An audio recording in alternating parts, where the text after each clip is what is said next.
Good morning students. Gayatri school Sanchore के YouTube channel में आप सभी का स्वागत है। Fifth lesson the summit within के difficult words and their Hindi meanings हमने पिछले वीडियो लेक्चर में कंप्लीट किए।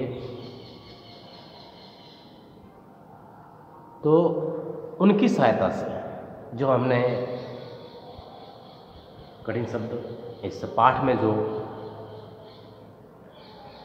उपयोग किए गए हैं उनकी अर्थ की सहायता से आज हम इस वीडियो लेक्चर में इस पाठ के पहले 2-3 पैराग्राफ्स जो है उनका हिंदी ट्रांसलेशन करने का प्रयास करेंगे। और मैं ये मानता हूँ कि आपने जो मैंने शुरुआत में जो स्पेलिंग्स लिखवाई थी इस पाठ के स्टार्ट में जो पहले दिन मैंने जो है वो पहले वीडियो लेक्चर में जो है वो इस पाठ के पहले वीडियो लेक्चर में जो मैंने कठिन शब्द लिखवाए थे और उनके जो अर्थ लिखवाए थे वो आपको याद होंगे ऐसी मैं आशा करता हूँ। और उनकी सहायता से आप इस पाठ की पहले जो 2-3 पैराग्राफ जो हैं उनको समझ पाएंगे और समझने का प्रयास करेंगे। आप खुद ट्रांसलेशन करने का प्रयास जो है वो इसमें करेंगे। शीर्षक है इस पाठ का the summit with in. Summit का मतलब शिखर होता है, चोटी कहते हैं उसको या शिखर कहते हैं दूसरे शब्दों में। लेकिन समिट विद इन का मतलब है यहाँ पर विद इन का मतलब आंतरिक, अपने अंदर का सर्वोच्च शिखर है,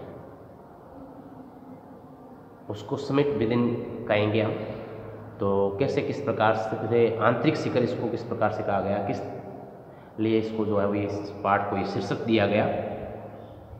तो ये एक वर्णन है अपने मेजर HPS आहलूवालिया जो कि 1965 में माउंट एवरेस्ट पर पहले सफल भारतीय अभियान के एक सदस्य थे। 1965 में जो माउंट एवरेस्ट का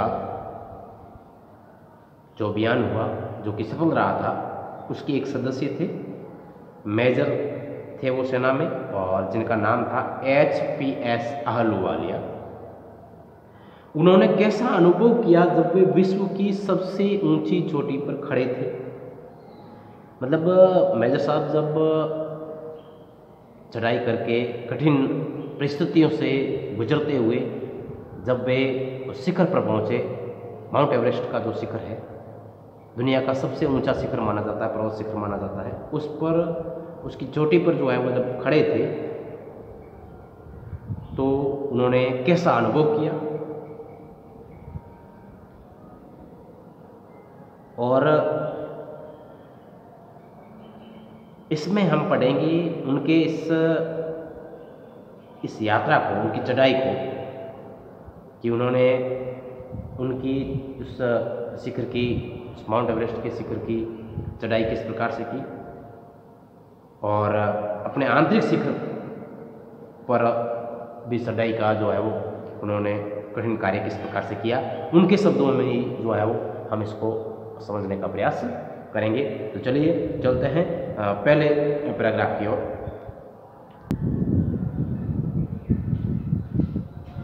लिखा है ऑफ ऑल द इमोशंस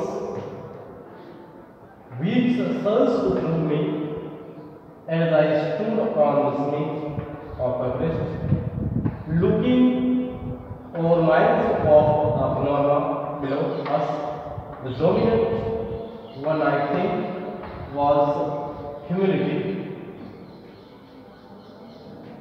तो लेखक कह रहा है कि जब मैं एवरेस्ट के शिखर पर खड़ा था और मेरे सामने नीचे की ओर मीलों तक जो दृश्यावली थी, पैनोरमा जो था, उसको देख करके मेरे मन में जो भावना है, इमोशंस उमड़ी, सर्ज ऐसी बात नहीं, जो भावना मेरे मन में उमड़ी, उनमें सबसे डोमिनेंट या सबसे प्रधान, सबसे प्रमुख जो भावना थी वो थी ह्यूमिलिटी। ह्यूमिलिटी का मतलब होता है विनम्रता।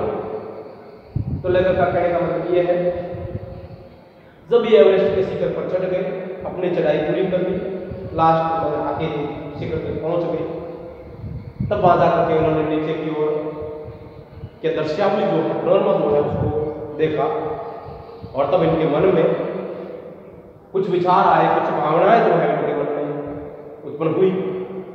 उनमें ये कह रहे हैं कि सबसे प्रमुख जो भावना थी वो थी विनम्रता की, जिसको इंग्लिश में ह्यूमिलिटी कहा जाता है। फिर कह रहे हैं the physical in me seemed to say, और मेरा आंतरिक शरीर, मेरा अंदर का शरीर जो है, फिजिकल जो है, फिजिकल मी इन मी, मेरे अंदर का शरीर जो है वो कहता हुआ प्रतीत हो रहा था, ऐसा मुझे महसूस हो रहा है कि मेरा शरीर अंदर से, मेरा मन जो है वो कह रहा है थैंक गॉड, भगवान का शुक्र है, इट्स ऑल ओवर, ये सब कुछ जो है वो सही ढंग से जो है समाप्त हो गया, चढ़ाई पूर्ण हो गई। However, फिर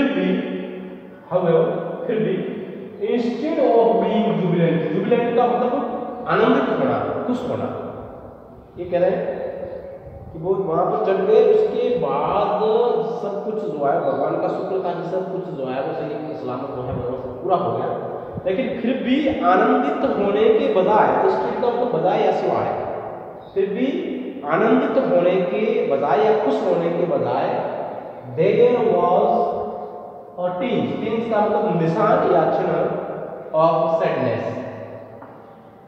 लेकिन फिर भी खुश होने के बजाय जो है कुछ चिन्ह जो है वो उदासी के थे, दुख के चिन्ह जो है थे मन में। लग कह रहा मेरे मन में कुछ चिन्ह जो है खुश होने के बजाय उदासी के थे, शिखर पर पहुंचने के बाद भी। Was it because I had already done the ultimate in climbing and there would be nothing to climb at all? Roads hereafter would lead down. कहा है ये किस लिए था? क्या ये इसलिए था कि मेरा जो सर्वोच्च लक्ष्य था, अल्टीमेट जो था, जो मैं प्राप्त करना चाहता था, मैं पहुंचना चाहता था, वो मैंने प्राप्त कर लिया, और अब इससे आगे सभी रास्ते नीचे की ओर जाते हैं, ऊपर जाने के लिए कुछ भी नहीं है। अब कोई रास्ता ऊपर नहीं जाता है, अब सभी रास्ते यहाँ से जो है वो नीचे की ओर जाते हैं। उस चरम तक जो है, उस शिखर तक जो है, उस सर्वोच्च शिखर तक जो है वो मैं पहुंच गया हूं, जहां से सभी रास्ते जो है वो नीचे की ओर ही जाते हैं। क्या मेरे मन में ये दुख जो है, दुख के निशान जो है वो इस बात से है कि अब जो है हमें नीचे जाना पड़ेगा, ऊपर जो है जाने का कोई रास्ता वहां से नहीं है। क्या ये इस कारण से था? By climbing the summit of Everest, you are overwhelmed by a deep sense of joy and thankfulness. उस एवरेस्ट के शिखर पर चढ़ करके आप अभिभूत हो सकते हो और आप में खुशी की और थैंकफुलनेस यानी आभार की एक समझ, गहरी समझ जो है वो आप में उत्पन्न हो जाती है।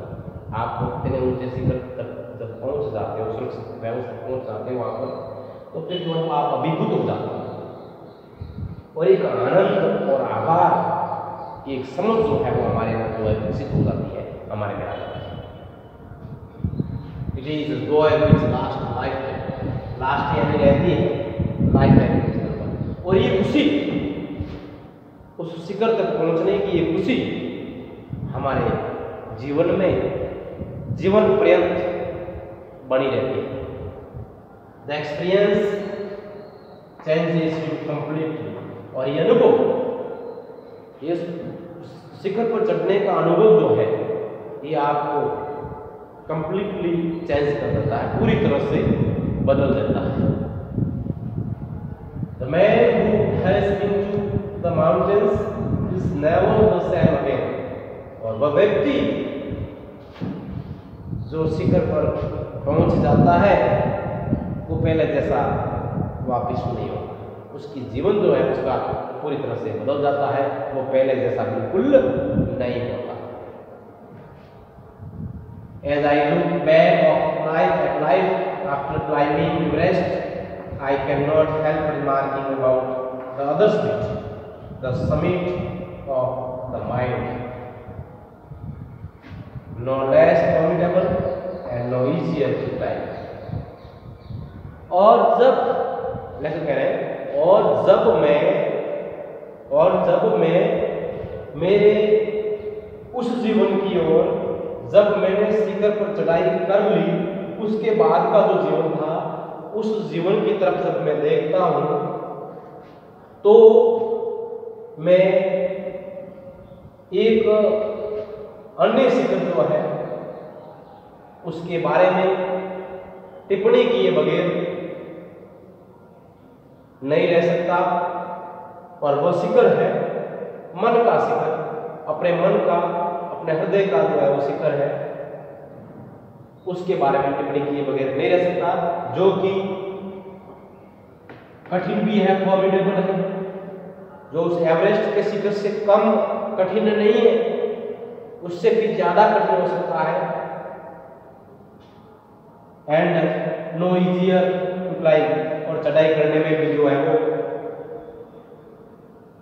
आसान नहीं है। कहने का मतलब मन का शिखर जो है वो एवरेस्ट के शिखर से भी जो है ज्यादा दुर्गम है और ज्यादा कठिन है। इसलिए अब आगे इसमें जो है वो मन के बारे में और किस प्रकार की जो है वो भावनाएं व्यक्त करते हैं लेखक, उसको हम आगे इस पाठ में जो आगे बढ़ते जाएंगे उनके विचार जो है हम समझते जाएंगे। और फिर लास्ट में पूरा पढ़ने के बाद हम जो है इस का जो विषय वस्तु जो इसकी है और इसके मतलब निष्कर्ष जो है इसका, उसको समझ पाने में काबिल हो पाएंगे। अभी तो केवल जो है वो आपको इनके इसका ट्रांसलेशन और जो मुख्य बिंदु जो है, मुख्य बातें जो आ रही है उनकी तरफ आपको ध्यान देना है और उनको समझने का प्रयास करना है। और पूरा होने के बाद में जो है वो इसका निष्कर्ष कंक्लूजन जो है पूरा जो है वो मैं आपको समझाने का प्रयास करूँगा। तो आज जो है वो हम यहीं तक जो तीसरा पैराग्राफ तक जो है वो इसका ट्रांसलेशन कर पाएंगे। नेक्स्ट जो है वो एक दो पैराग्राफ जो है वो अगले वीडियो लेक्चर में हम लेंगे। आप इसका स्क्रीनशॉट ले लें या जिसके पास टेक्स्ट बुक है वो अपने उससे टेक्स्ट बुक से ही जो पहले वाले जो पेज नंबर आपकी बुक में 75 पर दिया है सबमिट विद इन, उसके शुरुआत वाले जो है वो 3 पैराग्राफ हमने ट्रांसलेटेड किए हैं आज। तो आप उनसे जो है वो अपने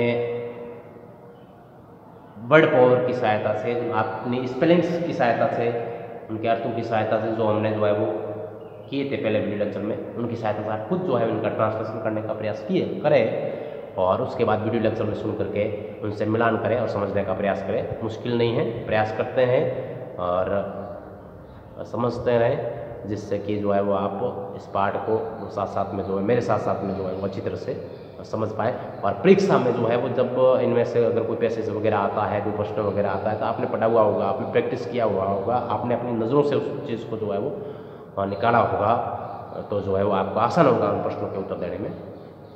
तो इसके साथ ही आज का ये वीडियो लेक्चर जो है वो हम यहीं समाप्त करेंगे। Thank you.